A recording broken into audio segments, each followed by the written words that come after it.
Hello everyone, welcome to your November 2024 astrological forecast. Before I begin, I would just like to remind you that if you are going to order any kind of chart services from me for like next year or as a holiday gift or something or other, it's a good idea to put in your order now. If you wait until December, I can't guarantee that your stuff will be done by like the end of the month or whatever, or in time for the holidays. Okay, so just keep that in mind. And a special thank you to my subscribers for your continued support, for liking, sharing, and commenting on my videos. And if you like this video and you're new to my channel, please subscribe. Okay. So anyways, in November 1st starts off with a new moon in Scorpio, okay? Then on the 2nd, Mercury moves into Sagittarius, okay? On the 3rd, Mars moves into Leo. And on the 11th, Venus moves into Capricorn. On the 15th, Saturn turns direct. Also on the 15th, also on the 15th, there's a full moon in Taurus, okay? Then on the 19th, Pluto finally moves into Aquarius for good, okay? And on the 21st, the Sun moves into Sagittarius, and on the 25th, Mercury turns retrograde in Sagittarius, okay? So be sure to check out my weekly forecast, which are now like daily shorts. Okay, so now for your forecast. Hi, Pisces. Okay, so on the 1st, there's a new moon in Scorpio in your 9th house where you have the sign of Scorpio. Okay, new moon does bring a new beginning in this area. And this area governs higher learning, legal matters, media and publishing. It's an internet house. It's the house of adventure, legal matters, did I say that? Long distance travel and communications, foreign countries, people, languages, and many, many other things. But this is the house of your opinions, your philosophy on life, your religious and spiritual beliefs also, okay? And the sun is here up until the 21st. The sun is in Scorpio, okay? So, this is a time where maybe you are maybe undertaking the ways of another culture, sometimes even something as simple as yoga.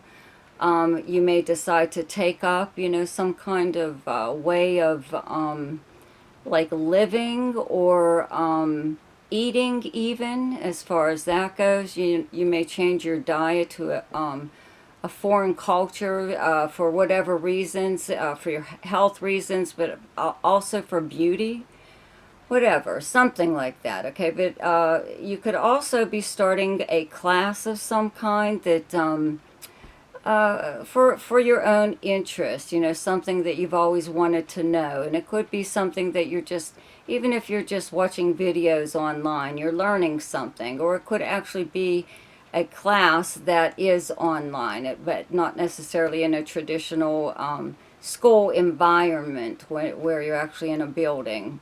But you could be taking a class where you actually get credit for it, something or other, something like that. But you could also find that you have more contact with people or friends who live at a distance, okay? So, this whole thing is, again, the 9th house is like your opinions and your outlook, more or less, on life. And here in America, we're having a really heated presidential election coming up. And this could be a time where, you really, put an awful lot of thought into voting. And you may actually tell a thing or two to someone that, you don't normally get along with. It may actually be a family member or a relative or something or other. Maybe you have different views. And this could be one of those times where you speak your mind and you don't care who thinks whatever. Okay, and this could be in regards to politics or religion or whatever. So I just wanted to point that out, okay? Because there is a full moon on the 15th in Taurus, in your third house. It's directly across from your ninth house. Your third house is your everyday life, your neighbors, your neighborhood, your siblings, local travel, like a road trip or something. It's short distance travel, okay? Also, all forms of communication, including regular postal mail. So you could end up in some kind of conversation around this full moon, because a full moon does exist to bring problems to the surface, okay? So you can speak your mind. And this could be one of those times where you could get into a little bit of an argument, even with a neighbor or someone in your neighborhood. You could be just standing in the grocery line, you know, at the checkout counter, and somebody could be talking about politics, you know, like everybody is here right now in America, right?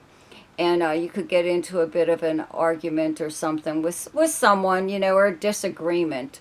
But you are speaking your mind, whereas in other times you may have kept your mouth shut, maybe not wanting to, I don't know, just get along, you know, or maybe politics or whatever the discussion is about didn't seem all that important enough to get into an argument or even a discussion. But I believe at this time it might be, okay, might be that important to you. Okay, so on the 2nd, Mercury moves into Sagittarius and your 10th house. Okay, Venus is here up until the 11th.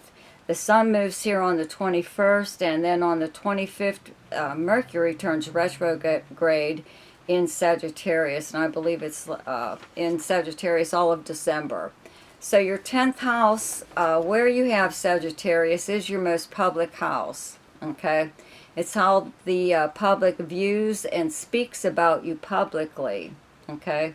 So this could even be like on social media, you know, unless you're a person that is in the press or you're a celebrity type person where people write about you or photograph you or something or other, you know. If that is the case, then you would have a lot more press at this time, okay? A lot more attention.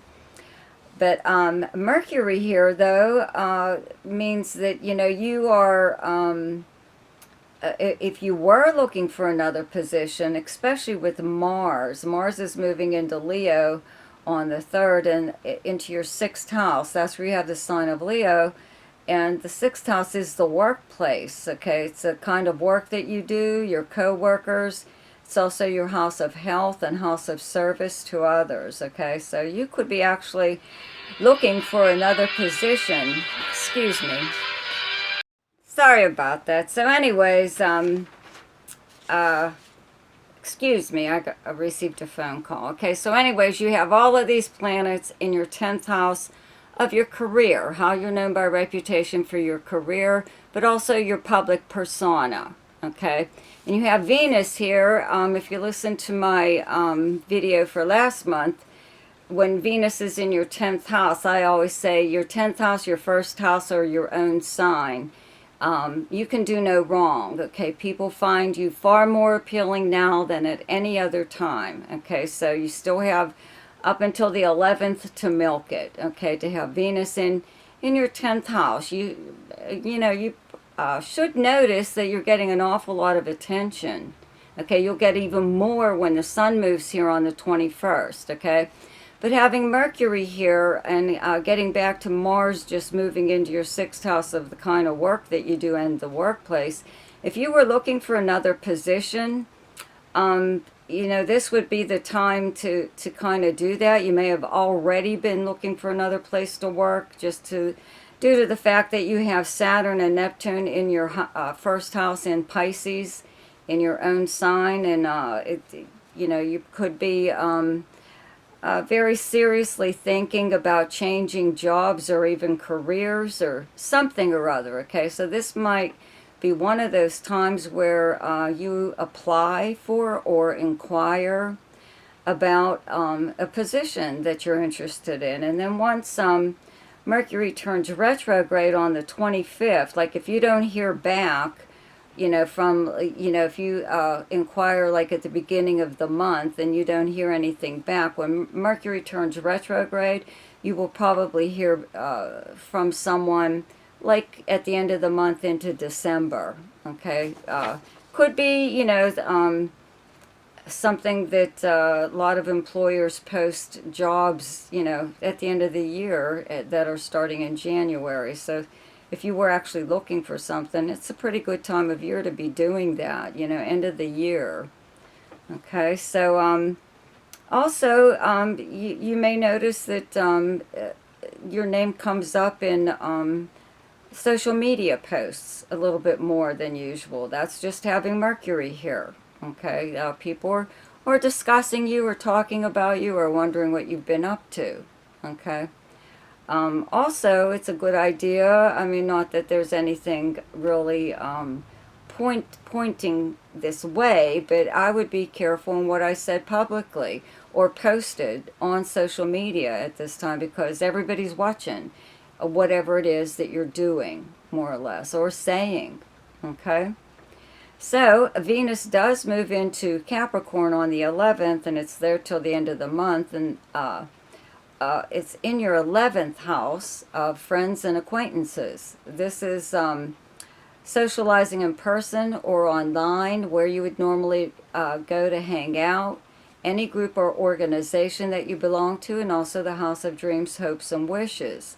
So, you know, this is a time, it could be just because, you know, the holidays are coming up or whatever, but you really feel like getting out there and seeing your friends, or going to a live show, or going out for drinks or dinner or something or other, but you feel like socializing in person. Okay.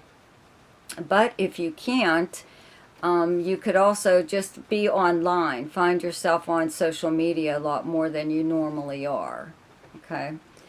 Then Pluto does finally move into Aquarius on the 19th. Okay, it's been back and forth here for about the past year or so between Capricorn and Aquarius, but it is now fully in Aquarius this month. It will be here for about 20 years. So it's in your 12th house of hidden matters, you know, behind the scenes things, you know. It is behind the scenes activities by you or someone else. Okay. This is the house of the subconscious mind, your dreams. It's also the house of charity, also the house of confinement of some kind, okay? This is where prisons fall, and people who are confined or restricted to some place like a nursing home or a hospital, something or other, okay? But there's also, like I said, the house of charity. So you may actually find yourself over the next 20 years, you know, helping someone who is in one of these positions. You may even know somebody eventually that it does end up in jail for whatever reason, you know, or in a nursing home, or confined to their own home, you know, because where they can't get out all that much, so they need some kind of help. And you could be that person that is going to be doing something like that. Okay, it's also a lot of times, and this is somewhere down the road, this doesn't happen overnight, but having Pluto in the 12th house brings a lot of power. Okay, that's the word associated most with Pluto besides transformation. Okay, when it's in the 12th house, though, you are the power behind the throne. And what that means is people are unaware that you have as much pull as you do, or much say in whatever goes down, whatever matters happen. Okay, they could be totally unaware of it, but then find out in the long run that it's up to you to make the decision. You are the last word in regards to something or other. It could be any area of your life. Okay. But that, like I said, that will happen somewhere down the line. Okay.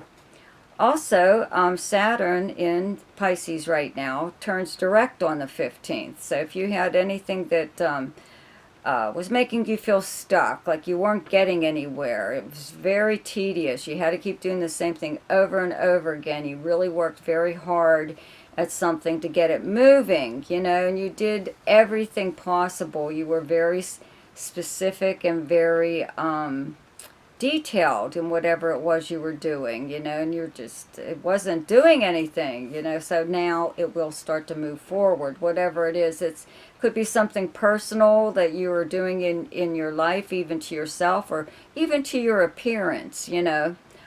Something you could be taking products or using products that aren't showing any kind of change, you know, that you were expecting, and then all of a sudden overnight, and you could wake up with like this huge full head of hair or something like that. Okay, but it will show improvement. Okay, let me see what else here. I think that's pretty much it. Okay, with Mars, I do have to mention, with Mars moving into your 6th house of the workplace, okay, you may like be very what can I say, very active in like getting your own way, in a way, you know, at work, or if there was something that was going on that you couldn't handle anymore, you couldn't stand it, you know, someone that just does whatever it was, whatever they feel like doing, or they're always able to take off or change their work hours or do something, you know, that you haven't been able to do. Well, with Mars here, that kind of helps to make that stop, because you start to really stand up for yourself in the workplace. You stop putting up with a lot of stuff, okay? So the best time to do something each month is when the moon is in your own sign, and the moon is in Pisces on the 10th and 11th. And the best time to lay low is when the moon is in your opposite sign, and your opposite sign is Virgo, and those dates are the 22nd, 23rd, and 24th. The best time for romance, recreation, creativity, fun, gambling, or speculation, and anything to do with children is the 5th, 6th, 7th, 18th, 19th, and 20th. The best time for money is the 12th, 13th, 25th, 26th, and 27th. The best time for your career is the 3rd, 4th, 5th, and 30th. And the best time for communication and travel is the 1st, 2nd, 14th, 15th, 28th, 29th, and 30th. So I hope you enjoyed your forecast for November. Happy Thanksgiving. See you later. Bye.